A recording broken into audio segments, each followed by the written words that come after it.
ये अपने आप में एक बहुत गंभीर विषय है।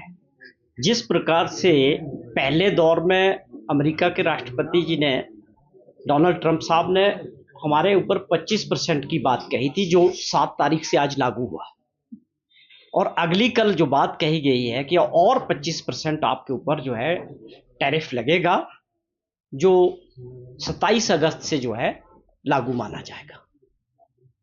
तो आप ये समझें कि कुल मिला के 50% की बात होगी। अब हमारी जो देश की उम्मीदें थी कि जब हम बात करेंगे अमेरिका के राष्ट्रपति जी के साथ, और हमारे देश के प्रधानमंत्री जी के जिस प्रकार के संबंध थे, चाहे आप डोनाल्ड ट्रंप साहब की पहली टेन्योर की बात करें या अभी की बात करें, आप सभी के जहन में ये बात है। पूरी दुनिया ने देखा कि मोदी जी ने उनको हिंदुस्तान में बुला के गुजरात के अंदर किस प्रकार का स्वागत किया गया, और एक पूरी दुनिया को मैसेज दिया गया कि अमेरिका के राष्ट्रपति और नरेंद्र मोदी जी बहुत अच्छे मित्र हैं। तो लोगों ने यही एक माना हुआ था पिछले 7-8 सालों से कि हमारा अमेरिका जो है, हम अमेरिका के साथ एक दोस्त नेशन हैं। उसके बाद हमारी उम्मीदें थी कि हमारे ऊपर तो टैरिफ जो है 10% से ऊपर नहीं लगना चाहिए था। हम ये उम्मीद रख रहे थे कि इस वक्त रिश्ते इतने मजबूत होने चाहिए थे, अमेरिका और इंडिया के बीच जो है, जो ट्रेड है, वो उस सीमा तक पहुंचना चाहिए था जहां अमेरिका को भी फायदा होता और निश्चित तौर पे जो है हमारे देश को भी फायदा होता। लेकिन परिस्थितियां उसके विपरीत हैं। अब ये अपने आप में बड़ा प्रश्न चिन्ह है। ये संभावित तौर पे ये मुद्दा जो है राष्ट्र से जुड़ा हुआ है कि ऐसा क्यों, और वो भी तब जब वो सीधे तौर पे थ्रेट कर रहे हैं कि 25% पहले लगाया, फिर थ्रेट करके बोल रहे हैं कि अगर फिर भी तुम बाज नहीं आए तो मैं इसको और भी बढ़ाऊंगा। अब अपने आप में ये मुद्दा बहुत गंभीर हो चुका है। देश के माननीय प्रधानमंत्री जी को अब देश को एड्रेस करना चाहिए और बताना चाहिए।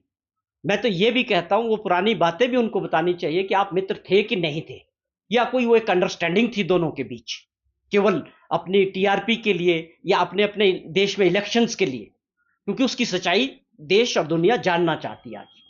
दूसरी बात, देश में पार्लियामेंट सेशन चल रहा है। इससे अच्छा मौका और इससे अच्छा प्लेटफॉर्म देश को एड्रेस करने का और जवाब देने का, अब ये चुप्पी से काम चलने वाला नहीं है कि ये परिस्थिति क्यों बनी, इसके पीछे का कारण क्या है, डोनाल्ड ट्रंप का रवैया एकदम हमारे देश के प्रति कैसे बदल गया। ये सारे प्रश्न है, होने चाहिए और इसका जवाब मिलना चाहिए, और प्रधानमंत्री जी से बेहतर इसका जवाब कोई दे नहीं सकते हैं। दूसरी बात, वो लगातार थ्रेट कर रहे हैं हमको। आप पार्लियामेंट के अंदर बात करें कि देश के कंसर्न है कि और हमारे बहुत सारे मित्र देश हैं जिनके साथ हम व्यापार करते हैं और उसको आगे बढ़ाते हैं, बैठ के बातचीत होती है दोनों देशों के बीच। लेकिन एक तीसरा देश हमारे को थ्रेट करे कि आप अपने मित्रों के साथ, दूसरे देशों के साथ व्यापार नहीं करेंगे, हमारी टर्म्स पे करेंगे। ये अपने आप में बहुत गंभीर विषय है। ये हमको अधिकार है 140 करोड़ लोगों को कि हम अपना व्यापार किस देश के साथ करेंगे, किस टर्म्स पे करेंगे। ये दुर्भाग्यपूर्ण है कि एक राष्ट्र हमको धमकाएगा कि हम तुम्हारे को दबाएंगे, तुम हमारी शर्तों पे बिजनेस करोगे दुनिया के साथ। ऐसा पहले कभी नहीं हुआ। हमने पिछले कुछ वीडियोस मैंने भी देखे, उसमें तत्कालीन प्रधानमंत्री श्रीमती इंदिरा गांधी जी ने किस प्रकार अमेरिका के अंदर अपने बात को रखा था मजबूती के साथ कि ये हमारे अपने अधिकार है, इसमें चाहे अमेरिका जैसा देश हो, उनका इंटरवेंशन करना कोई लॉजिक वाली बात नहीं है। हम अपने देश के जो हमारे आर्थिक सुरक्षा की दृष्टि से जो फैसले लेते हैं, वो एक देश का अपना अधिकार है। वो वीडियोस मैंने भी देखे हैं, लाखों लोगों ने उसको आजकल सोशल मीडिया पे देखा है। आप तो जबान ही नहीं खोल रहे, आप कुछ बोल ही नहीं रहे। इससे क्या हो गया कि देश के अंदर लोगों में और भी बेचैनी होगी कि आप, बिजनेस तो बिजनेस की जगह है, उससे लाखों लोगों की नौकरियां जा सकती है, लाखों लोगों का जो ट्रेड हम अमेरिका के साथ हमारे लोग कर रहे होंगे वो खत्म हो सकता है। उसको हमको कैसे प्रोटेक्ट करना है, उस ट्रेड को कहां दुनिया में दूसरे देशों के साथ जोड़ना है, जो लोग, जो इंडस्ट्रीज, जो हमारे इंपोर्टर है, एक्सपोर्टर है, उनको कैसे प्रोटेक्ट करना है, और बेरोजगारी को कैसे इससे बचाया जाए। इस विषय पे खुली चर्चा पार्लियामेंट के अंदर सरकार को करनी चाहिए। दूसरा एक और प्रश्न इसमें बहुत महत्वपूर्ण है, किसका मतलब, जब हमारा 4 दिन का युद्ध पाकिस्तान के साथ हुआ था, लगातार डोनाल्ड ट्रंप उस वक्त भी बात करते रहे कि इस युद्ध को मैंने रुकवाया है, और उसके पीछे कारण था कि मैंने उनके साथ बोला कि अगर आप लोगों को मेरे से बिजनेस करना है तो आप पहले युद्ध रोको। उसका जवाब प्रधानमंत्री जी ने कभी डिनाई नहीं किया। पार्लियामेंट चल रही है, आप ये बताएं कि डोनाल्ड ट्रंप साहब गलत बोल रहे हैं या सही बोल रहे हैं। देश में असमंजस की स्थिति हो गई। जो लीडरशिप है वो स्ट्रांग होनी चाहिए, वो फेस करे हर बात को, देश को कॉन्फिडेंस में लेके करे कि हाँ ये गलत है या सही है। आप एकदम कमजोर दिख रहे हैं इस वक्त, जो होना नहीं चाहिए। और अमेरिका के साथ भी आपको, चाहे युद्ध के समय की बात थी चाहे आज के समय की बात है, ये हमारी अपनी एक और राय है नागरिक होने के नाते भी, कि हमको किसी भी देश के सामने झुकना नहीं चाहिए। मजबूती के साथ अपना पक्ष, अपने देश का पक्ष रखना चाहिए। ये हमारे अपने देश के फैसले हैं, हमको इसकी पूरी आज़ादी होनी चाहिए कि हम रशिया से तेल खरीदेंगे या पेट्रोलियम प्रोडक्ट्स खरीदेंगे या हम यूरोप से कौन सा बिजनेस करेंगे।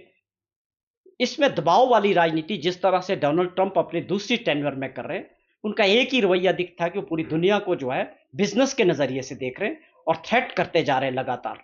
तो मैं समझता हूं कि अगर हम इस वक्त मजबूती से एकजुट होकर इस बात का मुकाबला नहीं करेंगे तो हमारे लिए आने वाले समय में दिक्कतें बढ़ सकती है। बहुत एक बड़ी लड़ाई, हिमाचल प्रदेश एक एप्पल स्टेट है, आप सभी जानते हैं। काफी समय से एक बहुत बड़ी अर्थव्यवस्था है, 5,000 करोड़ रुपए की अर्थव्यवस्था सेबों की है, फलों की है। और आप समझे कि लाखों लोग उस पर सीधे तौर पे रोजगार प्राप्त करते हैं, लाखों परिवार, फैमिलीज, और एक लंबी चेन रोजगार की है, जो आप समझे कि एक बगीचे से शुरू होके लास्ट में जो रेडी वाला व्यक्ति उसको घर घर जाके उस प्रोडक्ट को बेचता है, तो इन बिटवीन एक बहुत बड़ी लंबी चेन जो है रोजगार पैदा करती है। हमने बार बार इस बात का जिक्र किया, माननीय प्रधानमंत्री जी ने भी इस बात को एक्सेप्ट किया था 2014 के चुनाव में भी, 2019 के चुनाव में भी, कि हमारी जो इंपोर्ट ड्यूटी है एप्पल पे, हम चाहते थे कि वो 100% की जाए। खास तौर पे जो अमेरिकन सेब आता है और दूसरे देशों से भी जो आ रहा है, उससे क्या होगा कि जो हमारी इतनी बड़ी अर्थव्यवस्था है, जो हम उन सेबों की क्वालिटी के साथ, प्रोडक्शन के साथ इंटरनेशनली जो कंपटीशन नहीं कर पा रहे हैं, हम उस स्तर तक अभी पहुंचे नहीं हैं, तो हमको अपने लोगों को प्रोटेक्ट करने के लिए उस ड्यूटी के जरिए जो हमारा हिमाचल का एप्पल है या जम्मू कश्मीर का एप्पल है या दूसरे राज्यों में जहाँ सेब पैदा होते हैं, तो उनको प्रोटेक्ट करने के लिए इतनी बड़ी संख्या में रोजगार है और इतनी बड़ी अर्थव्यवस्था है। लेकिन वो हुआ क्या, पहले वो 75% ड्यूटी थी, फिर मोदी जी ने एक दौरा किया था अमेरिका का, तो वो 50% पे आ गई थी। तो ये लगातार ये उनका प्रॉमिस था कि हम इसको 100% करेंगे, लेकिन वो हुआ नहीं है। तो इसको लेके हिमाचल प्रदेश में लोगों में, बागवानों में बहुत निराशा है। हमारी सरकार ने, माननीय मुख्यमंत्री जी ने भी एक चिट्ठी जो है पिछले दिनों प्रधानमंत्री जी के लिए लिखी थी कि भाई सेब में जो इंपोर्ट ड्यूटी है उसको बढ़ाया जाना चाहिए, जिससे हम अपने सेब पैदा करने वाले लोगों को प्रोटेक्ट कर सके और वो मार्केट में जो है कंपटीशन कर सके। तो ये भी एक बहुत बड़ा इशू हो गया है। इससे भी हमारे को बहुत सीधे तौर पे हिमाचल प्रदेश के बागवानों को नुकसान होने वाला है। भाजपा का जो लीडरशिप है हिमाचल प्रदेश में, मुझे लगता है वो एक दूसरे को मानने को तैयार नहीं है, या फॉलो नहीं कर रहे हैं, या वो अपनी प्राथमिकताएं तय नहीं कर पा रहे हैं। इस मुद्दे की आप जो चर्चा कर रहे हैं, ये हमारे माननीय रेवेन्यू मिनिस्टर साहब ने दौरा किया था आपदा के दौरान। जिस प्रकार का नुकसान मंडी के सिराज में हुआ था, अपने आप में बहुत बड़ा नुकसान था। सरकार, मुख्यमंत्री जी खुद वहां रहे 3 दिन। उसके बाद रेवेन्यू मिनिस्टर जो आपदा को भी देखते हैं, वो स्वाभाविक तौर पे उनको जाना था, लोगों की मदद के लिए गए थे। वहां पर जिस प्रकार का माहौल बनाया गया कुछ कार्यकर्ताओं द्वारा उनके, जो मैं समझता हूं, तो उसको लेके जो एक उस वक्त प्राथमिकता क्या थी, प्राथमिकता, अगर जगत सिंह नेगी जी वहां गए थे तो क्यों गए थे? वो केवल इसलिए गए थे कि वहां जरूरत थी लोगों को, वहां आपदा थी। लेकिन जिस तरह उनके साथ वहां किया गया, एक आप समझें कि नेगी जी नहीं, सवाल ये है कि गाड़ी में राष्ट्र ध्वज लगा है, उसके ऊपर आप जूते फेंक रहे हैं या पत्थर फेंक रहे हैं। वो अपने आप में ऐसा हिमाचल का जो मैं समझता हूं हमारी जो संस्कृति है, वो होना नहीं चाहिए। विरोध करने के और बहुत सारे तरीके हैं। जिस प्रकार का वहां हुआ, तो कानून को अपना काम करना था। कानून ने, अगर जिन लोगों ने ये किया उनके अगेंस्ट अगर एफआईआर दर्ज हुई, तो उसमें तो कानून ने अपना काम किया, वो तो कानून का काम था। लेकिन इसको आप मुद्दा बना रहे हैं। आपने धरना प्रदर्शन जो है कोई आपदा की बातों के लिए नहीं किया और मुद्दे पे नहीं किया, भाजपा प्रदर्शन कर रही है कि हमारे लोगों के अगेंस्ट एफआईआर हुई है। अब देखिए आपकी सारी उसकी प्राथमिकता ही बदल दी। हमारी प्राथमिकता है लोगों को राहत देना। वहां सिराज के अंदर सड़कें खुल गई, बिजली की स्कीमें बहाल हो गई, पानी की स्कीमें बहाल हो गई। वहां सिराज में भी सेब का इलाका है कि किस तरह उनकी फसल लोगों को मंडियों तक पहुंचे। सरकार की प्राथमिकता ये है। विपक्ष की प्राथमिकता केवल हल्की पब्लिसिटी पे फंसा हुआ है। ये बड़ा दुर्भाग्यपूर्ण है। कानून को अपना काम करना है। और सवाल वो था कि जो मुद्दा भी था कि उस कॉलेज को टेम्परेरी वहां जो हालात थे वो चल नहीं सकता था। उसके बाद उस कॉलेज में पढ़ने वाले बच्चों के पेरेंट्स ने खुद प्रेस कॉन्फ्रेंस करके कहा कि हम वहां हालात नहीं है। अभी लगातार बरसात चल रही है और सिराज की जो स्थिति है वहां पर उसके अंदर अभी भी खतरा बना हुआ है। तो अभी हमने उसको शिफ्ट किया है। उसमें क्या दिक्कत है? कोई परमानेंट फैसला तो हुआ नहीं था। लेकिन कुछ लोगों के अपने निजी जिनके पीजीज चलते होंगे या जिनको ये लगा कि ये चला जाएगा तो हमारे व्यवसाय में कोई दिक्कत आ जाएगी, उस नजरिए से हमको जो है ये चीजें नहीं देखनी चाहिए। कानून अपना काम करेगा। जो भी कानून अपने हाथ में लेगा उसको अगेंस्ट एफआईआर भी होगी और कार्रवाई भी होगी। का कल शिमला पहुंचने का कार्यक्रम है।